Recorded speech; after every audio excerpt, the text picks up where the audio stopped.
બાપુજીને બગાડવામાં એમના મિત્ર મંડળનો પણ બહુ મોટો હાથ છે. એમના કોઈ એકાદ નવરા મિત્રે એમને એવી સલાહ આપી છે કે વતનમાં એકાદ ઘર તો હોવું જ જોઈએ. હવે આ વાત બાપુજીના મગજમાં ઘર કરી ગઈ છે એટલે રોજ મારા મગજની નસો ખેંચે છે. તમે નહીં માનો, ક્યાંકથી 10-12 આર્કિટેક્ટના ફોન નંબર શોધી લાવ્યા છે. એમાંથી રોજ એકને ફોન કરીને ઘરે તેડાવે છે અને મકાનના પ્લાનની ચર્ચા કરે છે. અરે 4 આર્કિટેક્ટોની 16,000 રૂપિયા ફી અત્યાર સુધીમાં મેં ચૂકવી છે. અને તમને હકીકત કહી દઉં, ગામમાં જમીનનો ટુકડો છે 45 વારનો. 3 આર્કિટેક્ટો તો બાપુજીને એટલું સમજાવ્યા કે વડીલ, આમાં મકાન ન બને, આમાં માત્ર પાળીઓ કે સમાધિ જ બને, પણ માનવા તૈયાર નથી. ગિરીશિયા, આપણા વતનની જમીનની બાજુમાં એક બીજી જમીન મળી શકે એમ છે. મેં તપાસ કરી છે. બાપુજી, જમીન તો મળે પણ એ લઈને ફાયદો શું? આપણી જમીનની એક બાજુ ઉકરડો છે ને બીજી બાજુ જનાવરોને પાણી પીવાનો હવાડો છે. આપણી જમીન જ અપશુકનિયાળ છે. કેમ? અરે કેમ શું?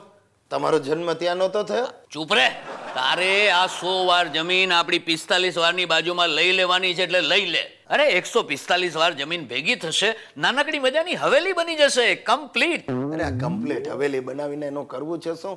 હવેલી બનાવશો ને બાજુમાં ભિક્ષુક ગ્રહ છે. પણ આપણે શું? આપણે ક્યાં ત્યાં જવું છે? અરે બાપા, પણ જવું નથી તો આ ખર્ચા કરવા છે શું કામ? અરે તને ખબર ન પડે. કઈ જાતનો બાપ છે તું? અરે કાલે ઉઠીને ઓલા હિતિયાના લગ્ન લેવા પડશે, ત્યારે પછી ઓલા કન્યાવાળાઓ પૂછશે કે વતનમાં કોઈ ઘર છે, ત્યારે શું જવાબ દઈશ તું? ત્યારે હું શું કહું કે ગામમાં એક ભિક્ષુક ગ્રહ છે, એની બાજુમાં એક થોડું સુધરેલું ભિક્ષુક ગ્રહ છે, એ અમારું છે. અરે સંબંધ બાંધતા હશે ને તો એ તોડી નાખશે. મારે તારી કોઈ વાત સાંભળવી નથી. જ્યાં સુધી આ જમીનનું પાક્કું નહીં થાય ત્યાં સુધી હું અન્ન જળનો ત્યાગ કરું છું. જોયું સાહેબો, મારા ઘરમાં બધા બંડખોરો પેદા થયા છે. પેલા મારો હિતેશ આંદોલનો કરતો હતો, હવે મારા બાપા રવાડે ચડ્યા છે. અરે દીકરાને તો લાફોય મારી દેવાય, પણ બાપાનું શું કરવું? મારી હાલત ભારતના વડાપ્રધાન જેવી છે. મૂંગા રહેવાનું અને જન આંદોલનથી સતત ડરતા રહેવાનું, બીજું શું? દર્શક મિત્રો, હવે તમે આ ગુજ્જુભાઈ ગિરીશ કુમાર વિશે, મારા ફેમિલી વિશે ઘણું બધું જાણો છો. મારે એક દીકરો છે, એક ફાધર છે. ફાધર તો એક જ હોય, અને એક અને અજોડ કહી શકાય એવી વાઈફ છે સુશીલા. સુશીલા મૂળ માણાવદરની. પહેલી નજરનો અમારી વચ્ચે પ્રેમ થઈ ગયો. પછી મને સતત એવું લાગતું હતું કે મેં બીજી નજર નાખી હોત તો સારું થાત, પણ ત્યારે મોડું થઈ ગયું હતું. મારી ને સુશીલાની પહેલી મુલાકાત થઈ આજથી 16 વર્ષ પહેલા. તમે કોઈની રાહ જુઓ છો? હું પણ. કોની? માધુરી દીક્ષિત જેવી એક કન્યાની.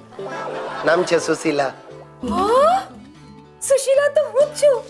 તમે? માધુરીને ખબર પડશે તો ભડકશે. શું કહ્યું? કાઈ નહીં. હું ગિરીશ કુમાર. તમે છો? મને એમ કે યંગ હશે. હું યંગ જ છું, 30+ ની આસપાસ. મારા માસીએ મને તમને જોવા મોકલ્યો છે. હાય હાય, કે હું કઈ ટીવી કે સિનેમા છું કે મને જોવા માટે મોકલી? કોમેડી છો. લગ્ન માટે જોવા મોકલે છે. જે આપણે એકબીજાને ઓકે કહીશું ને તો ડન. તમે શું ભણ્યા છો? MBA. એટલે MBA કરવાનો વિચાર હતો, પણ પછી BA માં 2 વર્ષ બાકી રહી ગયા. ઓહ, એટલે ફર્સ્ટ યર. એટલે એવું પણ કહી શકાય. મારા ફાધરે મને કહ્યું હતું કે છોકરાનું ભણતર નહીં, ચણતર જોવાય. ચણતર એટલે કે ગણતર. ઓહ, તો શું વિચાર છે? પહેલા તમે કહો. જેનું ચોમાસું નિષ્ફળ ગયું એને શિયાળામાં થોડો પાક થાય તો ગમે જ ને. એટલે હા? હા. અરે વાહ, જ્યોતિષ મહારાજે કહ્યું હતું કે પહેલા ભલે 22 છોકરાએ ના પાડી હોય, પણ 23મો લપટા છે.